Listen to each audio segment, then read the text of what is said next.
it's Gilbite here, and in this video we're going to talk about the most likely reason your GE dryer won't start.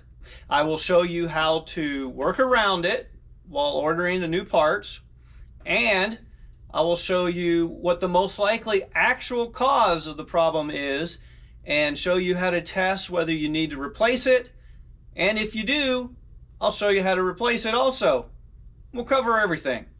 So before we start, you'll want to have this unplugged or have the fuse, the circuit breaker, off before you start taking things apart.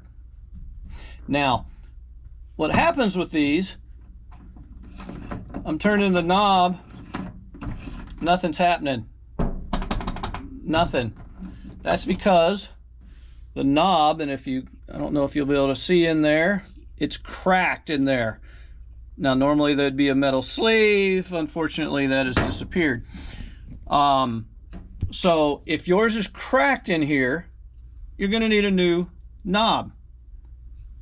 So to work around that, what you want to do, right here, this is a D shape. So you have a flat spot. That flat spot corresponds with the pointer. So wherever that flat spot is, that's where it's at. Using a pair of pliers, turn it to where you want to turn it. Then you can hit start and run it like normal until your parts get in. But here's the thing.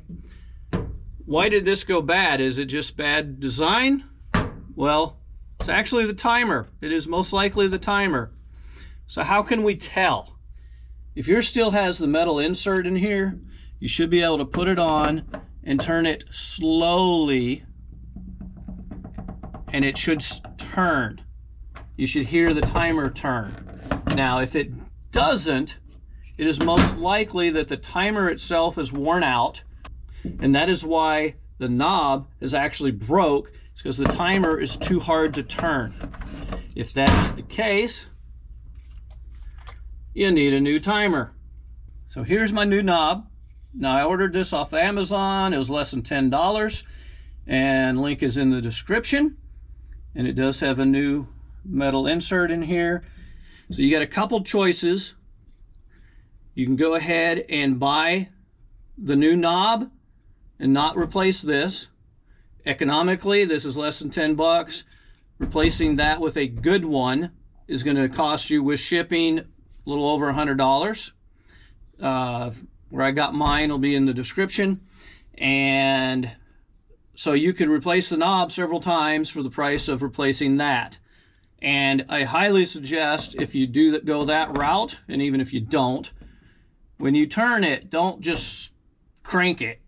Turn slowly so that you're not putting undue pressure on this, so less likely to break. All right, so let's say you got a new one like I did, because I don't want to have to replace the knob every once in a while. Let's look at how to actually replace the timer. So with the no power to your dryer, like I said, there is a, right here, 1/4 inch bolt. Over here, 1/4 inch bolt. So one on each side. You're going to take those off. They're not tight. They shouldn't be tightened. Don't over tighten them when you put them back. And that's what it'll look like. With those two screws out.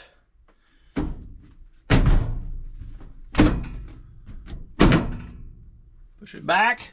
And that'll give you access under here. Alright, so once you got this access here, and by the way, here is a paper with information on your dryer if you ever need it. What is this, a T10? A little tiny torque head.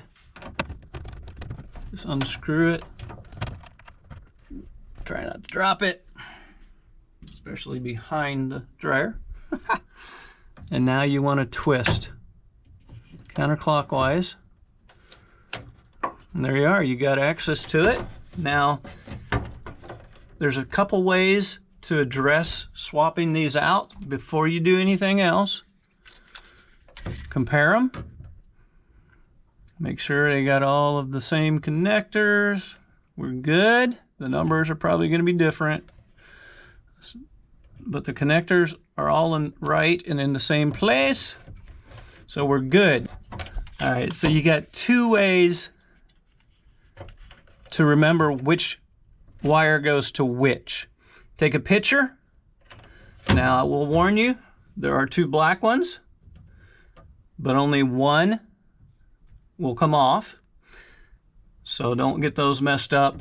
So you can do a picture and then pull them all off, put them on the new one, or you can pull them off one at a time and put them on the new one. Both of these options work. I plan on taking a picture. All right, since I've taken a picture,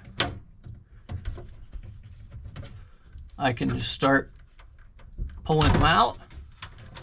Now, if you have issues pulling yours out, you can get a pair of pliers. Sometimes they come out easy. Sometimes they fight you.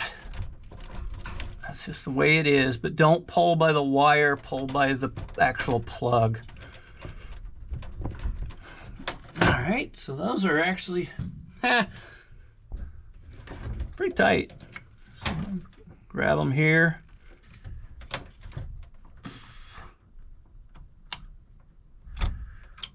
Pull it out like so. You can use leverage of one next to it.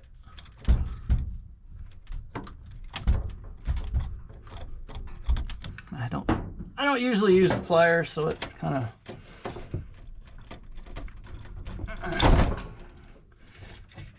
I just pull them off generally by hand. Now, I will tell you another, if you have a flathead, you can push them off from behind.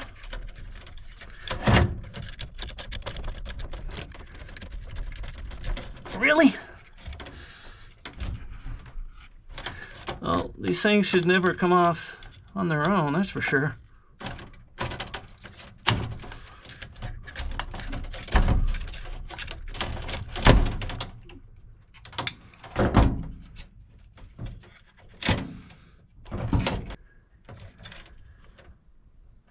Now you can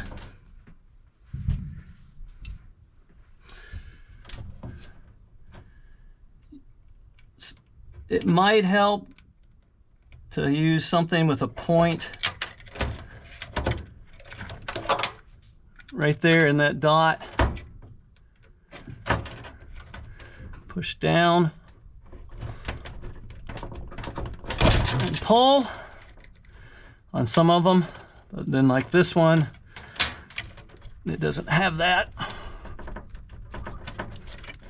And you can't really get to it.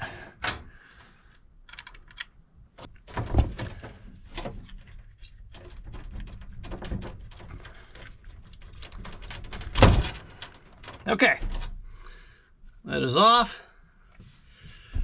Okay, who remembers how these went on? Oh boy, hope somebody does. So simply put this there and then look at your picture. Now, okay, and that one has a double. Okay, I was like, what, where'd the other part go? So I didn't have to actually unplug the purple one.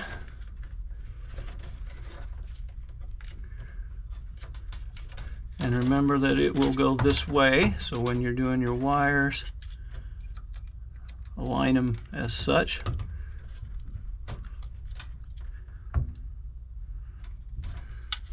Okay, next we have red.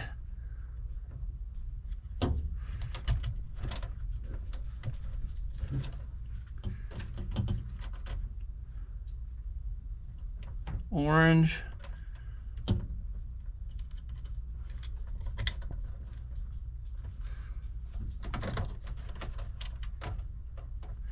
pink.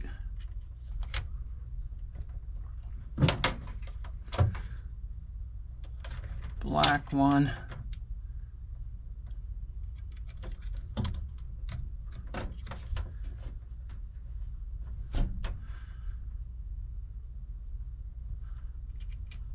White.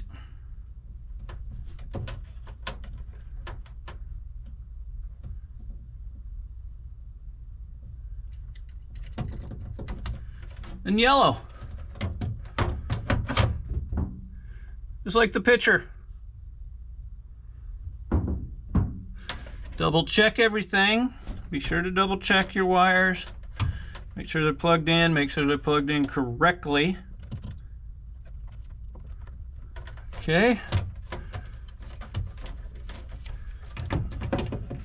Set that back in there, like so. Clockwise, there we are, using the T10 bit. Just snug it.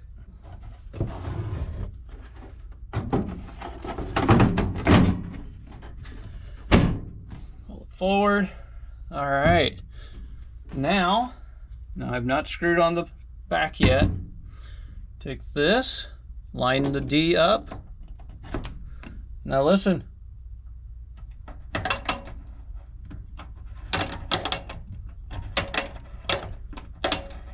That's how it should sound. All right, I have turned the breaker back on.